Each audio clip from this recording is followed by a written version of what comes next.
Hola, yo soy Camila Zuluaga y esto es La Intérprete. Hoy en La Intérprete me acompaña como siempre mi compañero Sebastián Nora. No podemos dejar de hablar de la noticia del año en Colombia y tal vez una muy importante en América Latina, y es que el expresidente, quizá el más popular de Colombia, el expresidente Álvaro Uribe, pues está en este momento en casa por cárcel por una decisión de la Corte Suprema de Justicia. Sí, Camila, estamos hablando de pronto de Simón Bolívar y algún otro, o Tomás Cipriano de Mosquera, el presidente pues más influyente en la historia del país. Y hay mucha gente que no entiende qué es lo que ha pasado y es importante que se lo podamos explicar. Pues por esa razón es importante que recordemos, Sebastián, lo que en este podcast, aquí en La Intérprete, les contábamos hace 10 meses, en octubre, cuando el presidente Álvaro Uribe, hoy senador de la República, privado de su libertad, estaba enfrentando ante la Corte Suprema de Justicia.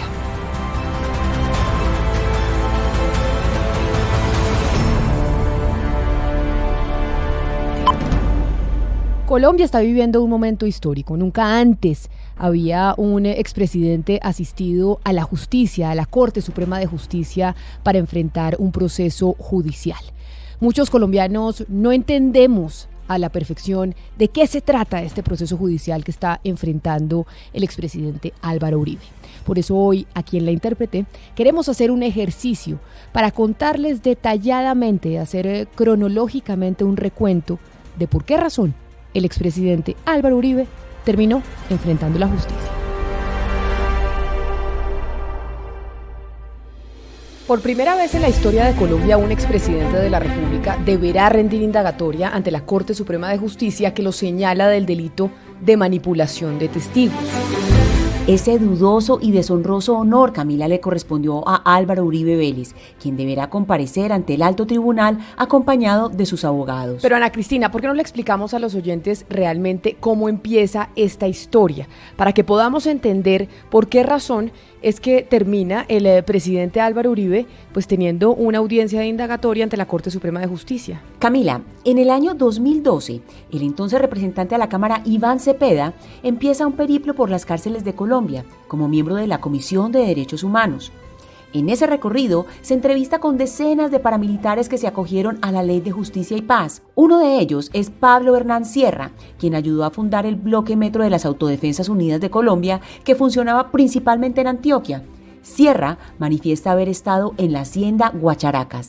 Los fundadores y creadores de lo que se terminó llamando bloque Metro son el señor presidente Álvaro Uribe Vélez, Santiago Uribe, su hermano, Santiago Gallón, Luis Villegas y Juan Guillermo Villegas.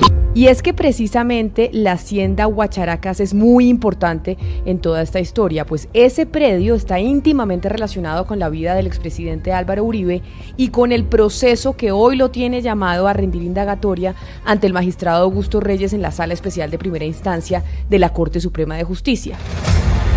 Sí, Camila, pero además en la hacienda Guacharacas han ocurrido hechos tan importantes en la vida del expresidente como la muerte de su padre, Alberto Uribe Sierra, en 1983, a manos de quienes serían guerrilleros de las FARC.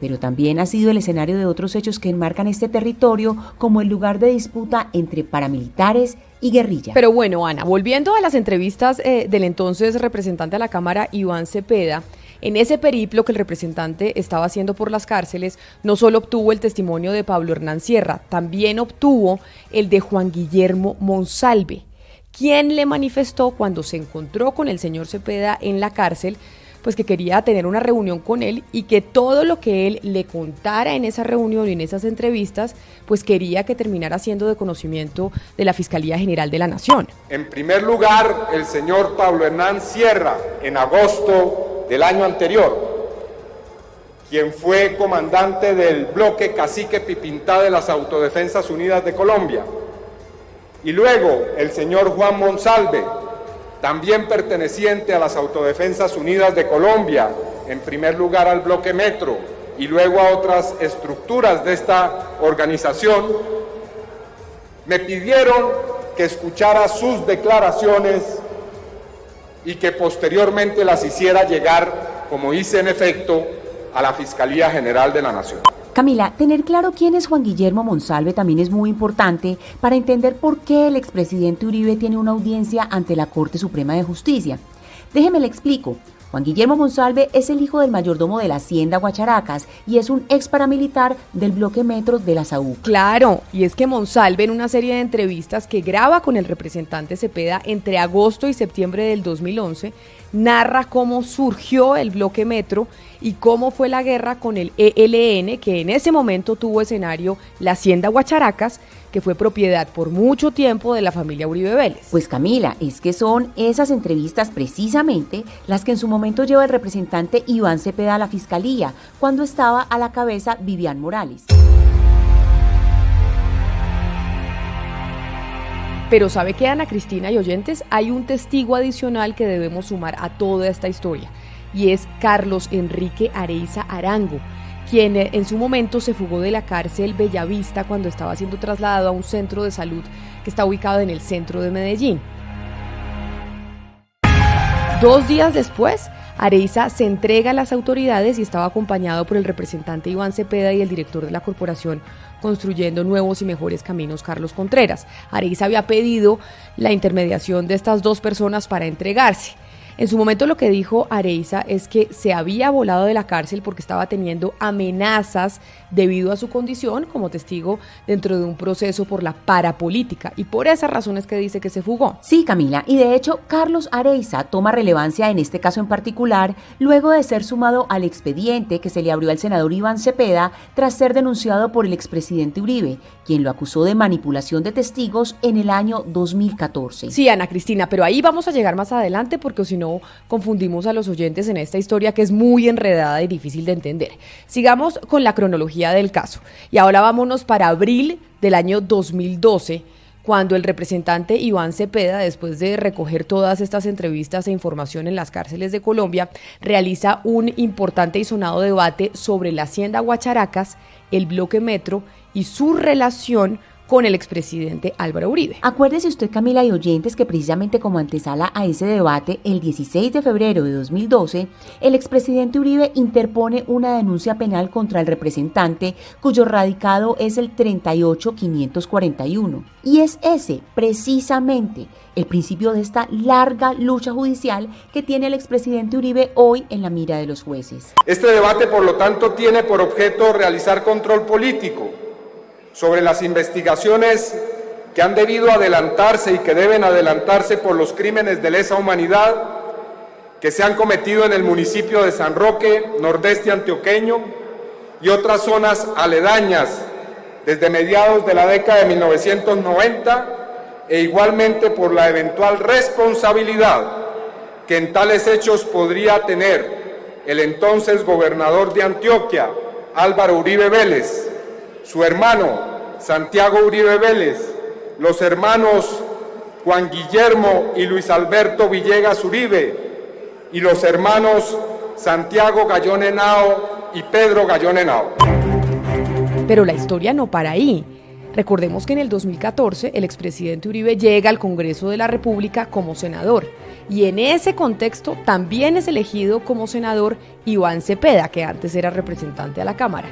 Ese año Cepeda empieza a anunciar otro debate sobre paramilitarismo y sus vínculos con el expresidente y ahora senador Álvaro Uribe Vélez. Claro, Camila. Es que acuérdese que lograr programar ese debate fue una odisea, pero finalmente se hizo el 17 de septiembre. Sí, Ana Cristina, y acuérdense ustedes que cuando empezaba el debate, el senador Uribe se levantó de su silla y se retiró del Congreso de la República para dirigirse a la Corte Suprema de Justicia, otra vez para sumarle una demanda adicional al senador Cepeda por fabricar testigos en su contra. Señor presidente, para anunciar que me retiro transitoriamente para dirigirme a la Corte Suprema de Justicia, a radicar pruebas probatorias de la mayor importancia en relación con este nuevo evento difamatorio, promovido por el grupo terrorista La FARC, sus aliados de siempre,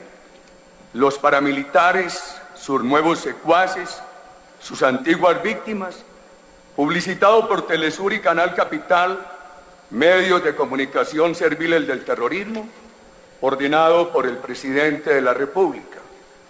Este evento difamatorio hace parte de la cadena de intervenciones del senador citante en medios de comunicación, en la plenaria y en comisiones. Regresaré, señor presidente. Más adelante en el tiempo, el resultado de esas denuncias que puso Uribe contra Cepeda en la Corte cayeron como un baldado de agua fría en las toldas del uribismo. Pues el 17 de febrero de 2018, la Corte Suprema no solo absolvió al senador Cepeda, sino que ordenó abrir una investigación al expresidente Uribe, para que sea él quien responda por los delitos que él endilga a Cepeda. Es aquí, Ana Cristina y oyentes, donde el senador Álvaro Uribe pasa de ser la presunta víctima al presunto victimario. Este es el punto clave. En 2012, el expresidente Uribe denunció penalmente a Cepeda por haber presuntamente manipulado a Sierra y Monsalve para que declararan contra él y su hermano Santiago. Después de 6 años de investigación y recopilación de testimonios, interceptaciones telefónicas y otras pruebas, la Sala Penal de la Corte Suprema se abstuvo de abrir investigación contra el congresista y, por el contrario, encontró razones para pedir que se abra otro expediente para investigar la conducta del exjefe de Estado por los mismos hechos, es decir, por manipular testigos en contra del hoy senador. Y es aquí, Camila, donde toma mayor relevancia Carlos Areiza. ¿Se acuerdan? El otro testigo que les había dicho al principio que era clave. Pues en 2015 se habló de una carta que Areiza había enviado a la Corte Suprema denunciando presiones del senador Iván Cepeda y un supuesto ofrecimiento de 100 millones de pesos a cambio de declarar en contra de los hermanos Álvaro y Santiago Uribe Vélez.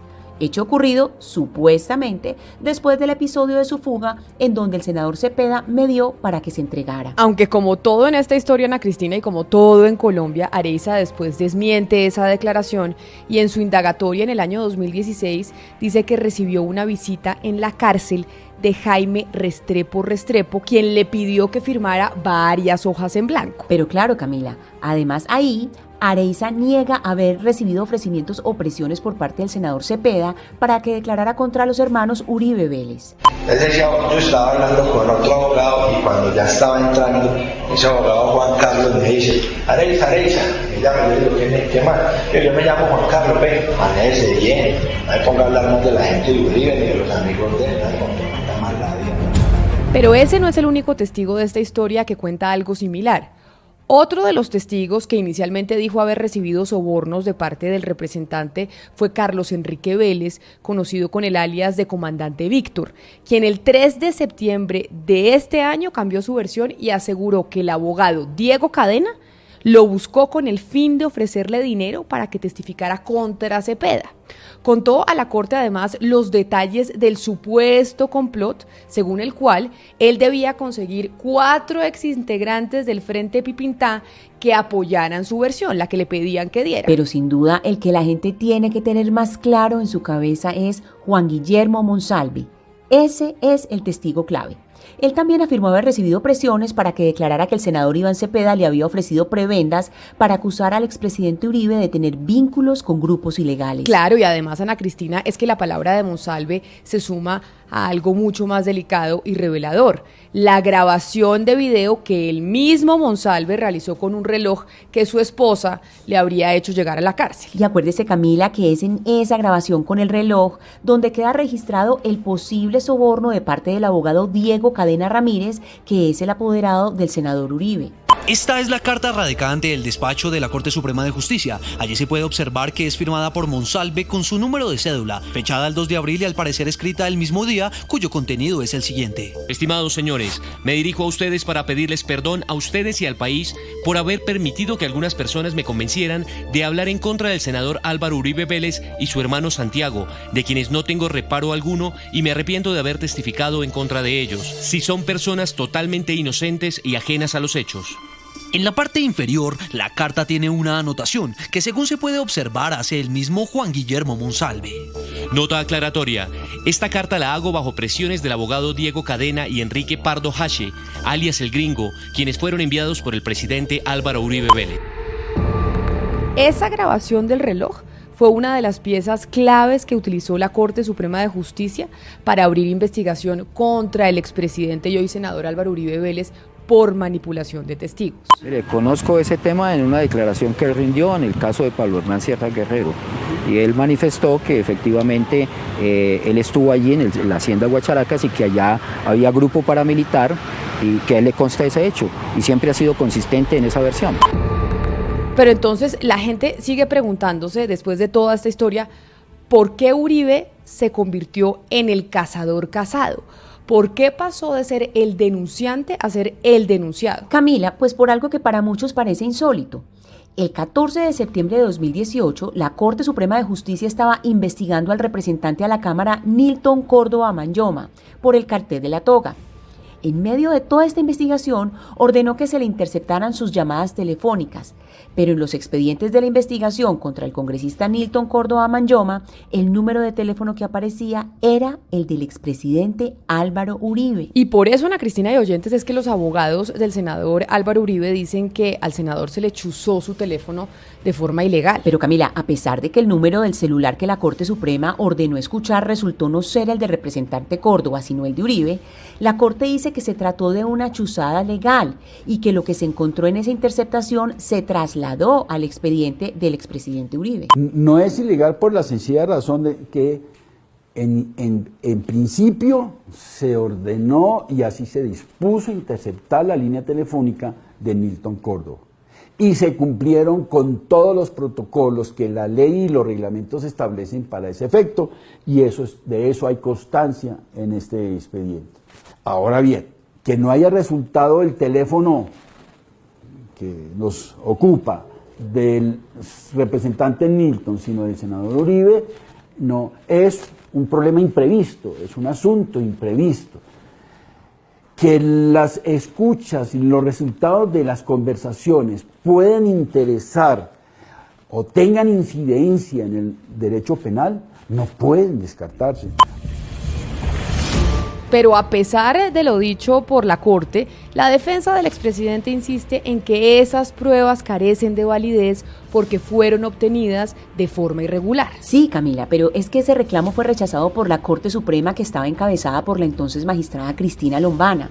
Y lo que sí pasó es que ella fue recusada por la defensa del senador Iván Cepeda, por ser parte de las fuerzas militares que son pues muy cercanas a Uribe, y también porque había trabajado en el bufete de abogados de Jaime Granados, quien, como muchos sabemos, es uno de los abogados defensores del expresidente Uribe. Por eso es que toda esta historia de investigación hoy está en manos del magistrado de la Corte Suprema de Justicia, el doctor César Reyes.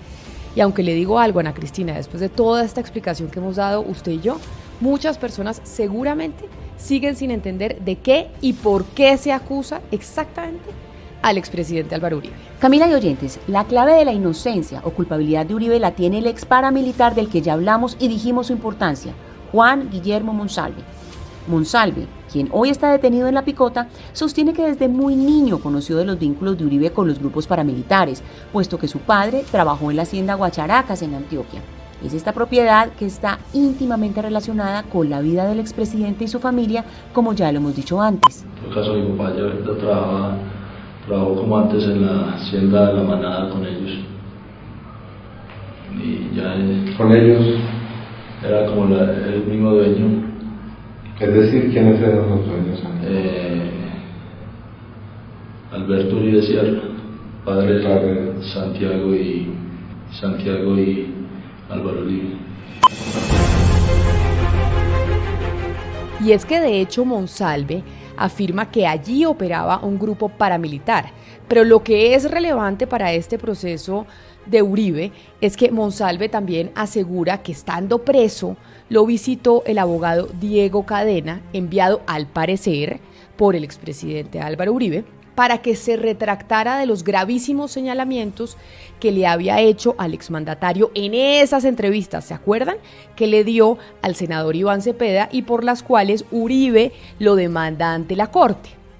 Esa es precisamente la razón por la cual la Corte Suprema de Justicia señala a Uribe de manipulación de testigos, por lo que dice Monsalve. La cosa es que Monsalve afirma, además, que Cadena no solo pretendía que se retractara de los señalamientos contra Uribe, sino que dijera que el senador Cepeda le ofreció dádivas y prebendas para que acusara al exmandatario.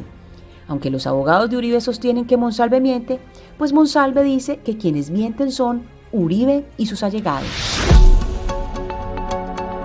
Ese era el recuento que hacíamos, Sebastián, hace 10 meses con Ana Cristina Restrepo sobre el caso del expresidente Álvaro Uribe. ¿Por qué razón estaba enfrentando la justicia? Que muchas veces la gente todavía no lo tiene claro, todavía hay mucha confusión y por eso es importante, o nos pareció importante en La Intérprete, repetir ese ejercicio. Sí, Camila, y usted cerró con Ana Cristina Restrepo diciendo que esto apenas comienza, lo cual es cierto. Mucha gente se alegra o se entristece, pero falta mucho. Y durante estos meses esta situación estaba latente en la agenda pública todas las semanas, porque fue inevitable separar el proceso judicial de la discusión política. Nadie lo pudo hacer. Los magistrados de la Sala de Instrucción recibieron presiones de muchos sectores al punto que esta semana en un comunicado histórico se unieran todas las altas cortes para pedirle al país, pedirle a todos los sectores independencia, que respeten su trabajo. Este caso, Sebastián, pues terminó convirtiéndose en uno de los procesos judiciales, como ya lo hemos dicho, más importantes de la historia, porque varios audios, presuntas pruebas, todo ese tipo de cosas que estaban dentro del expediente empezaron a salir a la luz en los medios de comunicación y en columnas de opinión, y el ambiente se estaba calentando muchísimo. Llevamos 10 meses de un ambiente muy complejo y en donde mucha gente pensaba que era difícil que la Corte terminara tomando esa decisión, porque se generaron muchas presiones, pero todo lo contrario, la Sala de Instrucción de la Corte Suprema de Justicia, con una votación 5-0, decidió dictaminar prisión preventiva en contra del expresidente Álvaro Uribe. Una votación que nos sorprendió, ¿no? Porque se hablaba que estaba muy reñido el tema, que estaba 3-2 o 2-3, pero terminó siendo pues contundente la votación. Y hay que recordar que la prisión preventiva es un instrumento que la justicia usa cuando considera que un investigado puede fugarse del país o considera que puede ser un factor que obstruya el curso natural del proceso judicial. La Corte entendió lo segundo, que Uribe podría obstruir el proceso que hay en su contra. Pero si usted se pone a pensar bien en cómo funcionan los tiempos de la justicia en Colombia, porque se demoran, este caso de Uribe podría tardar, uno creería que por lo menos 3 años. Mire, nosotros hablamos de esta historia hace 10 meses. Hasta ahora, 10 meses después, se dictó la medida preventiva de aseguramiento. Pero si calculamos que esto dura 3 años, la prisión preventiva es de 1 año con una prerrogativa de aumentarla solo 1 año más. Es decir, usted solo puede estar preso preventivamente 2 años en Colombia. Es decir, que lo que puede llegar a pasar, y es muy probable, es que el expresidente Álvaro Uribe termine su prisión preventiva antes de que termine condenado o absuelto. Sí, Camila, aquí sabemos que la justicia colombiana sube por las escaleras, es lenta y falta mucho. La noticia, lo cierto es que terminó siendo un terremoto político que sacudió todos los estamentos del país. Eso uno leía y no hubo líder, periodista o empresario que no se pronunciara. Vimos comunicados por todas partes y 3 horas después de la noticia, el presidente Iván Duque, no sé si usted lo vio, pero dio una locución cortica de 2 minutos y medio, la que hizo una defensa pues total y absoluta de su mentor político. Oigamos al presidente Iván Duque lo que dijo ese día. A lo largo de mi vida he tenido el honor de conocer, tratar, trabajar y construir una amistad con Álvaro Uribe Vélez. Siempre lo he considerado y lo consideraré un patriota genuino, entregado a servir a Colombia, como consta en una larga carrera de servicio público, como director del Aerocivil, alcalde de Medellín, senador, gobernador y como presidente de Colombia en 2 ocasiones. Su trabajo por Colombia es ostensible. Durante sus 2 gobiernos, nuestro país recuperó la seguridad, se puso Colombia en el ojo de la inversión y se avanzó en la justicia social. Y así sigue el terremoto. Esa fue la declaración del presidente Duque después de la toma de la decisión de la Corte Suprema de Justicia de encarcelar en su casa al expresidente y hoy senador Álvaro Uribe, y el terremoto político seguirá, Sebastián, porque el partido de gobierno, el partido del uribismo, el Centro Democrático, no se quedará quieto, ya está planteando asambleas nacionales constituyentes y seguiremos debatiendo este caso y a ver qué pasa en la Corte Suprema de Justicia con el fallo en contra del senador Álvaro Uribe. Sí, claro, y digamos que esto es muy importante, Camila, pero mi última reflexión para cerrar el podcast, yo quisiera que los líderes del país de todos los sectores no pierdan la perspectiva de la coyuntura. Lo más importante no es Uribe ahora, lo más importante es el coronavirus y la crisis económica. Ojalá los líderes lo entiendan y la agenda no la marque este juicio, que sería una cosa lamentable. Hasta aquí llegamos hoy, nosotros en La Intérprete. Gracias por haber hecho clic, por habernos escuchado. Ojalá haya sido útil para ustedes. Ya saben que si les gustó este podcast, lo pueden compartir con sus amigos. Estamos en todas las plataformas digitales y, como siempre, nos encontramos en un nuevo episodio la próxima semana.